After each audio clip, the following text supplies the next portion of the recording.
आज के वीडियो में प्रतिगामी कायांतरण अर्थात रेट्रोग्रेसिव मेटामॉर्फोसिस को चित्र सहित समझाएंगे। चलिए इसकी सबसे पहले परिभाषा समझा देते हैं।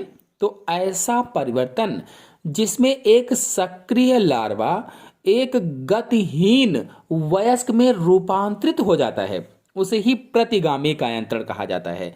मतलब पहले गतिशील था, सक्रिय था, लेकिन बाद में गतिहीन वयस्क में बदल गया, इसे ही प्रतिगामी कायांतरण कहा जाता है।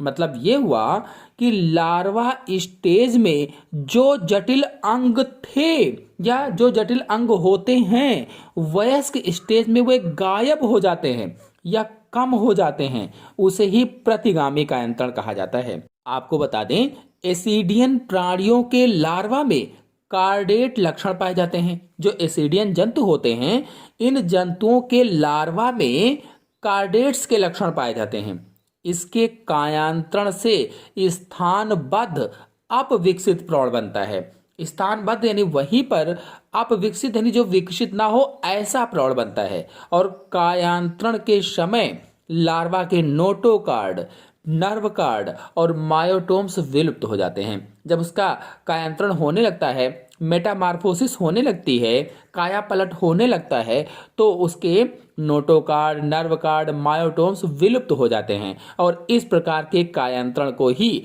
प्रतिगामी कायांतरण कहा जाता है या रेट्रोग्रेसिव मेटामॉर्फोसिस कहा जाता है। आपको बता दें कि लार्वा में पाए जाने वाले कार्डेट लक्षणों के आधार पर एसिडियंस को कार्डेटा समूह में रखा गया है। कुल मिलाकर प्रतिगामी कायांतरण का अर्थ यह हुआ कि लार्वा स्टेज में जो जटिल अंग होते हैं वयस्क स्टेज में वह गायब हो जाते हैं या कम हो जाते हैं, उसे ही प्रतिगामी कायांतरण कहा जाता है। इसीलिए परिभाषा में शुरू में कहा गया था कि ऐसा परिवर्तन जिसमें एक सक्रिय लार्वा एक गतिहीन वयस्क में रूपांतरित हो जाता है।